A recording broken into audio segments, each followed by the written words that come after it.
Hello, everybody. Hi, everybody. And welcome back to the Weird Science Comics YouTube channel, where I'm going to be going through the big tie-in to the big event. I'll be talking about Dark Crisis, Big Bang #1. And I'm sure there are people out there who will scratch their head and say, but Jim, this has some good art.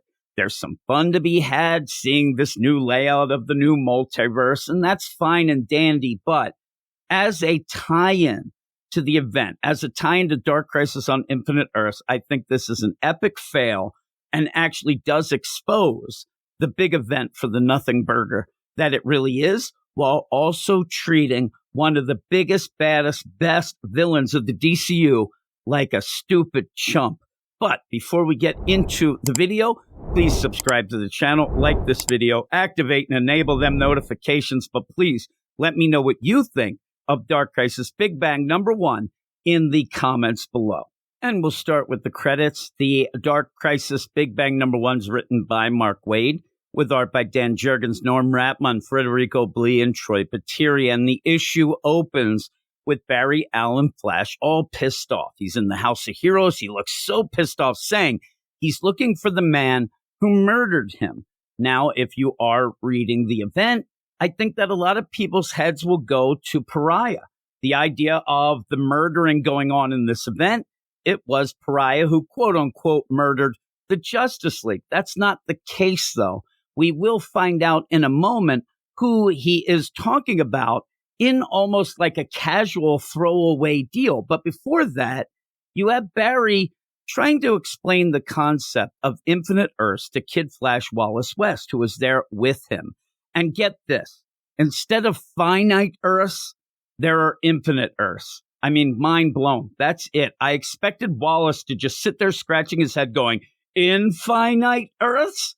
Right? I mean, really, if you have to explain it like that, there are problems. You better get Wallace checked out. But now that we have infinite Earths, that might seem cool for those who are worried that there won't be a DC mech Earth, right? But there is a downside to Infinite Earths. At least it's telling us it here. The downside is the Anti-Monitor. And seriously, the Anti-Monitor's return is not one of those things you casually drop into a conversation, especially during an event, especially during the spiritual successor to Crisis on Infinite Earths, their words, not mine, especially when you are going to treat him like a chump. But back to what I said at the beginning of the review. One of the many problems of the Dark Crisis event is the main villain of the story. Stories, especially crises, need that huge threat that could end it all. And while there are a bunch of bad guys in this and some really heavy hitters in the story, Joshua Williamson keeps flipping and shuffling between them as if he never really decided who would be the big bad. Even with that, our heroes still can't seem to catch a break. So watching the Anti-Monitor return just show up, at a point, Barry says, I hope he's not back. We better check this out. And then he just happens to be back, but never alerts anybody else. You end up having this should be big, and it feels so small, but you end up having the Anti-Monitor gets taken down by a ragtag group that Wallace West goes and recruits in the multiverse. It's not anything that they couldn't have done before. And really, why didn't they have Wallace West recruit the main team right away? Because if they did, crisis averted. That's it. So it ends up really just making everything feel like a joke.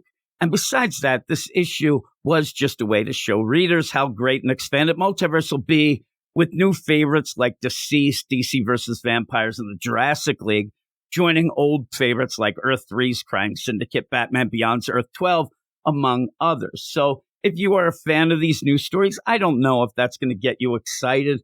Oh my God, I love Deceased, and now there's an Earth for it.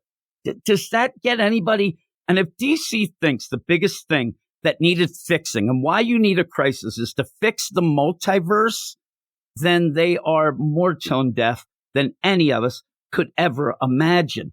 Most people reading, even fans of DC Comics, could care less if you say there's 52 Earths, there's infinite Earths, multiverse this, multiverse that. It's all just a bunch of hooey in the end. And there's no reason that has to be the big thing of this event, and really makes everything come crashing down, in my opinion. And really, this whole deal, whether you enjoyed it or not, it's just another miss among some really big Dark Crisis tie-in misses. Mark Waid tries to go big with the Anti-Monitor, but then, as I said multiple times, just treats him like a total chump. It looked good, and while I was so happy that we do get Earth 183, you end up really having no reason to buy this unless you're a completist and you're buying all of the tie-ins and the main Dark Crisis books. Now, because of that, I'm going to give it a 5.5 out of 10.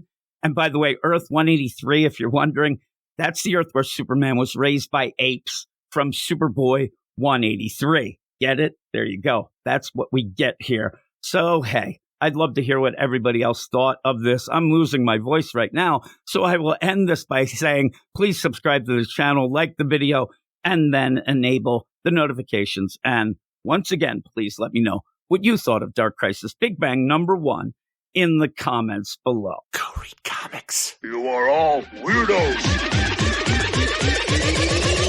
Weird science is the revolution. Weird science is the revolution.